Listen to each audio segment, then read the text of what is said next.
Bonjour, nous allons voir au travers d'un exemple comment réaliser un test de comparaison de variance. Ce test est habituellement appelé test F de Fisher-Snellekor. Ce test de Fisher-Snellekor est un préalable lorsqu'on veut comparer les moyennes sur deux populations pour lesquelles on n'a pas d'informations sur les variances du caractère que l'on étudie. Ici, nous allons comparer les variances de masse de veau à la naissance. Pour cela, nous avons prélevé deux lots, un premier de 16 veaux sur lequel l'écart type des masses à la naissance est de 5,2 kg, un second composé de 21 veaux sur lequel l'écart type des masses à la naissance est de 2,9 kg. Au vu de ces échantillons et au risque de 5%, peut-on affirmer que la variance de la masse des veaux à la naissance est la même dans les deux lots? Pour répondre à cette question, nous allons faire un test de Fisher-Snellekor pour comparer les variances. Nous allons formuler nos hypothèses. L'hypothèse A0 est une hypothèse d'égalité. Ici, c'est l'hypothèse selon laquelle la variance de la masse des veaux à la naissance est la même dans les deux lots. L'hypothèse alternative provient de la question qu'on se pose. Ici, l'hypothèse H1, c'est que la variance de la masse des veaux à la naissance n'est pas la même dans les deux lots.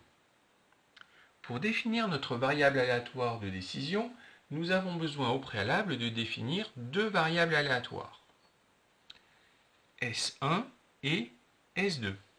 Ce sont des variables aléatoires qui vont associer, pour S1, à tout échantillon de 16 veaux issus du premier lot, l'écart type des masses à la naissance, et pour S2, à tout échantillon aléatoire de 21 veaux issus du second lot, va associer l'écart type des masses à la naissance.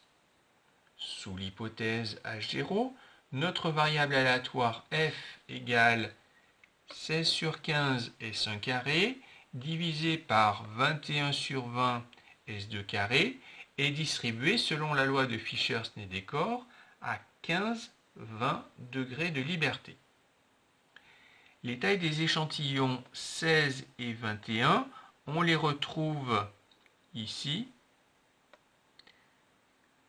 au numérateur, dans le numérateur de cette fraction, au dénominateur dans le numérateur de cette fraction. Les variables aléatoires S1 et S2, on les trouve respectivement au numérateur et au dénominateur. Les nombres de degrés de liberté, 15 et 20, ce sont à chaque fois la taille des échantillons moins 1.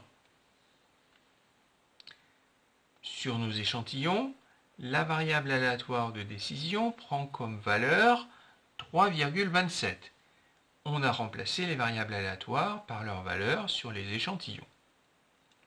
Notre test est bilatéral. Il va donc falloir déterminer deux valeurs critiques avec notre risque de 5%. On va les obtenir avec la loi de Fisher-Snellekor. Ces deux valeurs critiques, on les note F 1520 0025 pour la plus petite, F 1520 0975 pour la plus grande. Comment les obtient-on avec la calculatrice?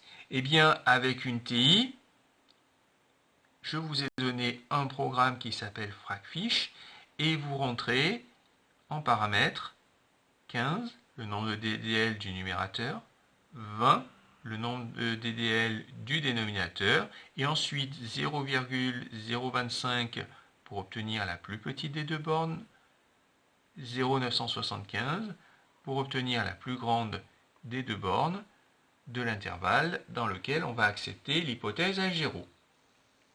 Avec une Casio, vous avez la fonction de fractile inv fcd. Attention, elle fonctionne avec la fonction d'anti-répartition. Donc pour obtenir la petite valeur, vous allez rentrer 0,975. Pour obtenir la plus grande, 0,025.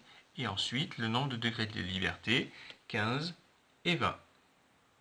Ça nous permet de construire le schéma et la règle de décision. Si la valeur calculée est comprise entre 0,36 et 2,57, on accepte à 0 avec un risque de 5%. Sinon, on rejette à 0. Ici, notre valeur calculée, je vous le rappelle, est égale à 3,27. Elle est donc supérieure à 2,57, la plus grande des bornes de l'intervalle dans lequel on accepte à 0. Donc on va rejeter l'hypothèse à 0. Cela signifie qu'au vu de ces échantillons et au risque de 5%, on ne peut pas affirmer que la variance de la masse des veaux à la naissance est la même dans les deux lots. C'est-à-dire qu'on peut considérer que la variance de la masse des veaux à la naissance n'est pas la même dans les deux lots.